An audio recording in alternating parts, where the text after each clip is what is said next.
Game of Thrones Season 7, Episode 4 begins with the Lannisters taking gold and grain from the Reach.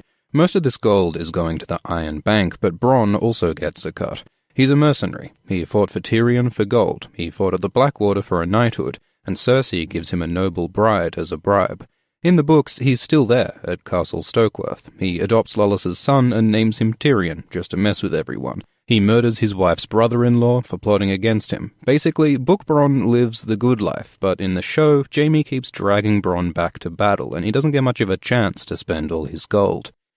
The Tarleys are taking food from the Reach for Cersei, so what will the people of the Reach eat this winter? We saw last episode that Winterfell faces a food shortage, so Sansa takes grain from the north. It looks like Westeros may run out of food, and this is a problem in the books too. When winter comes, the realm will starve, Tyrion says, and some people use this to their advantage. Littlefinger hoards grain in the Vale so he can sell it at a high price when people are starving. The politics and economics of food is important, and it's cool to see it acknowledged in the show. Bronn questions Jaime over whether Cersei could ever be a peaceful ruler, just like Olenna did last episode. And both times, Jaime struggles to defend his sister. To Olenna, he argued that the ends justify the means. It doesn't matter if Cersei does terrible things as long as it wins the war. This episode, he basically says #only God can judge me, except not even that, because Cersei killed the Pope. Jaime's justifications are getting weaker, and he's eventually got to admit that even though he loves Cersei, she is awful and needs to be stopped. At the capital, Cersei chats with Tycho, who represents the Iron Bank. He flatters her by comparing her to her father Tywin. Cersei's daddy issues are a big part of her hunger for power and pride. She always wanted Tywin's approval, to be like him, to rule like him. She even dresses like him, and her brutality is largely learned from him. Go watch the Cersei video. And so Cersei's goal is to control all of Westeros, which is going to cost some money. Tycho offers to lend her more. It is a bit weird to be lending more money at the same time Cersei's paying back money. Like, couldn't Cersei just hang on to the gold she has?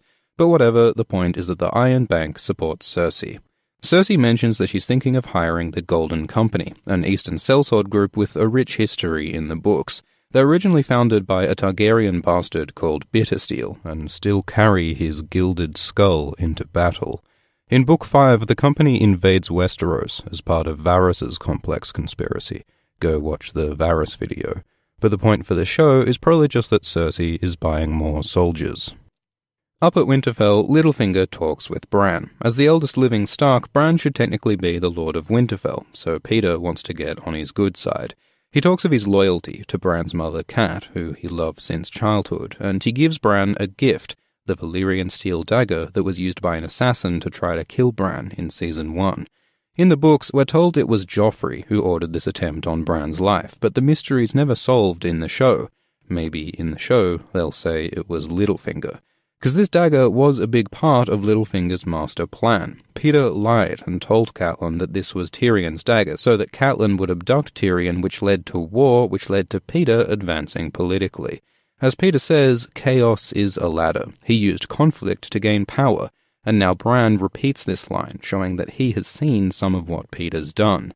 If the Starks find out that Peter betrayed Ned and lied to his dear cat and started the war that broke their family, Littlefinger is screwed.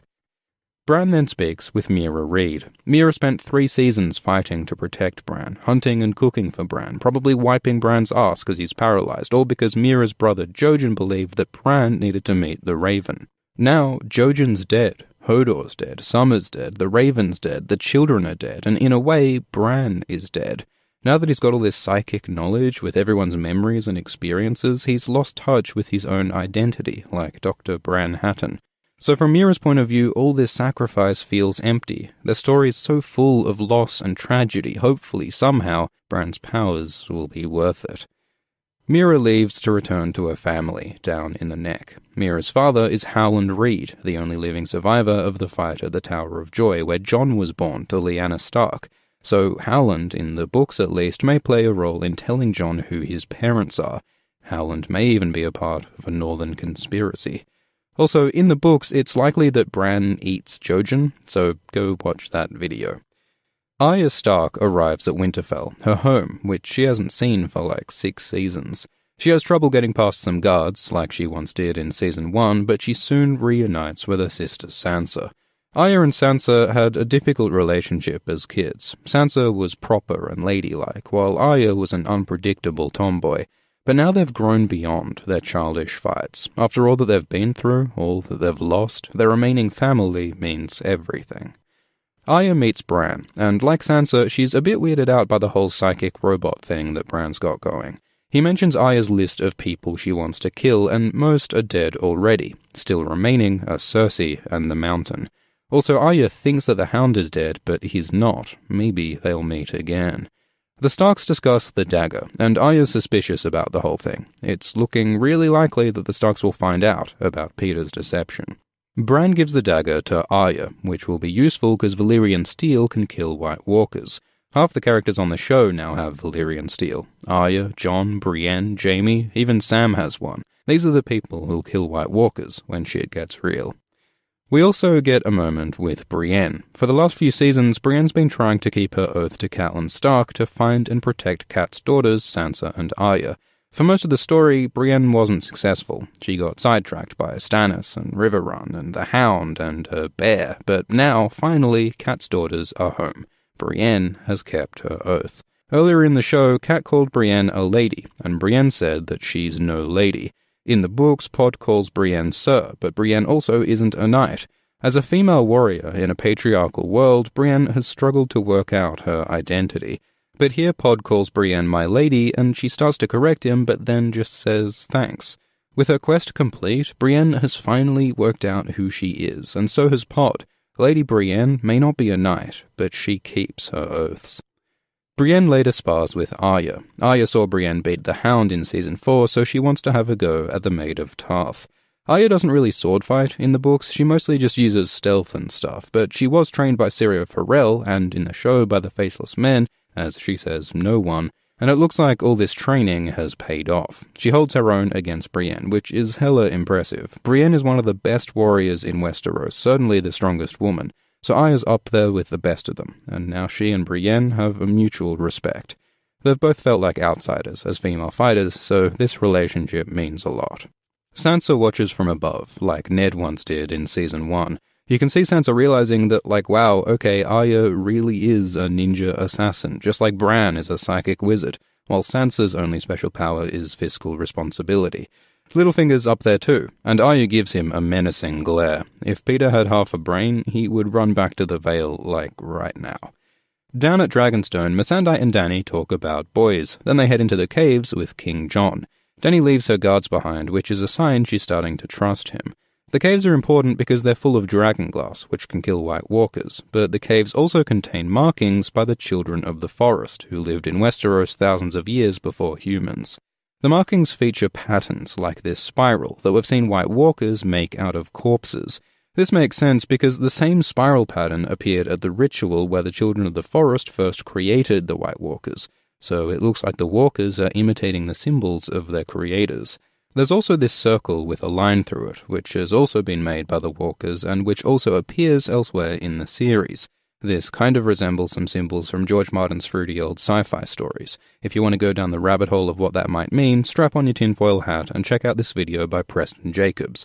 It is a bit loopy, but it's really fascinating. Jon points out markings showing the children and the humans fighting together against the White Walkers. Of course, the children originally created the White Walkers as a way to fight against humans, but Jon's point still stands. People need to come together to fight the Walkers.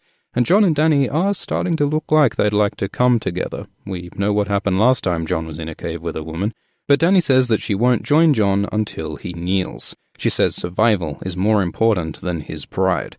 This is something Jon said to Mance Rayder in Season 5, but now Jon is in Mance's position. If he kneels, he would lose the respect of the Northmen who follow him, and then there'd be no point in kneeling.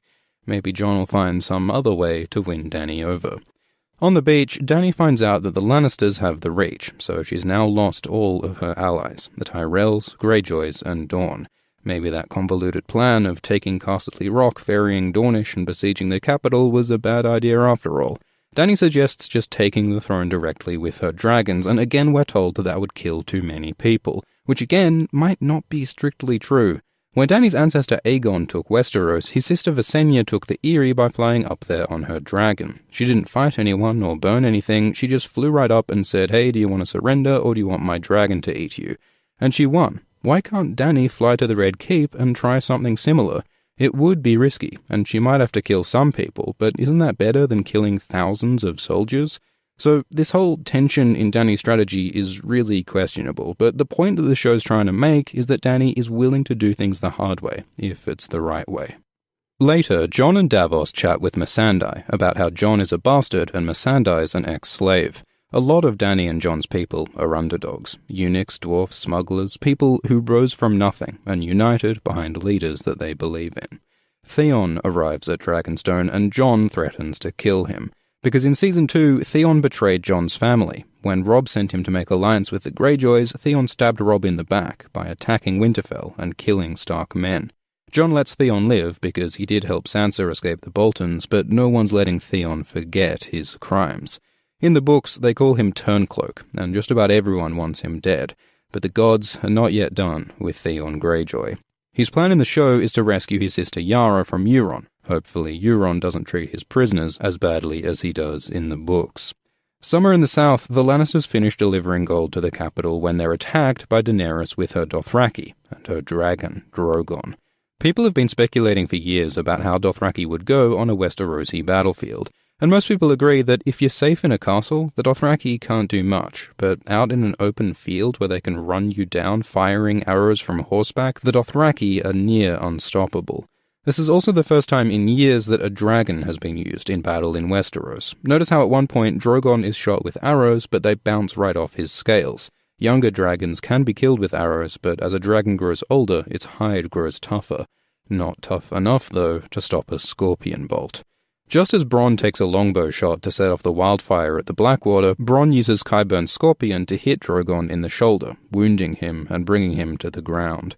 If that had hit his eye, Drogon might be dead, but he burns the scorpion and faces off against Jaime, who decides to go jousting against a 100-ton dragon. Jaime, remember, killed the Mad King Aerys, Daenerys' father. If he kills Dany as well, that'd make him a Queenslayer, as well as a Kingslayer. He doesn't succeed, though. Bronn knocks him into water just as he's about to get roasted, kinda like how Tyrion gets knocked into water last season. Bronn made a comment earlier about Jaime's riches weighing him down, and now Jaime's rich armor literally weighs him down into the water, though he probably will survive, just as Tyrion did. The dynamic between Jaime and Tyrion is interesting here. These are both likable main characters, but they're on opposite sides of the battle. In Book 1, Tyrion tells Catelyn that he never bets against his family, he's always on Team Lannister. But here he is with Daenerys as she destroys his family's army and tries to kill his brother Jaime. Jaime is the one who rescued Tyrion from prison. Jaime is the only one in their family who Tyrion felt ever loved him. Tyrion is loyal to Dany, but he's also deeply loyal to his brother. This tension might be a problem later on. Another theme of this scene is the horror of war. Dickon talks about the shock and smell of first battle, and there are lots of moments of characters gazing at burning men. The books spend a lot of time describing the evils of war and the impact of war on ordinary people. The show doesn't have time for this sort of slow rumination, but it's able to make some of the same points in a really powerful visual way, and that, maybe, is when the show is really at its best. Thanks for watching. Over at Patreon, we're holding weekly live streams after each Thrones episode to discuss, answer questions, and get input for that week's video. Support Alt-Shift-X on Patreon to join in. Thanks to patrons Melissa Finney, Marcella, Sammy Hamady, Iris Schneider, Alessandra Massa, JDilla89, and Air Console, who have a game system you might like to check out. Cheers.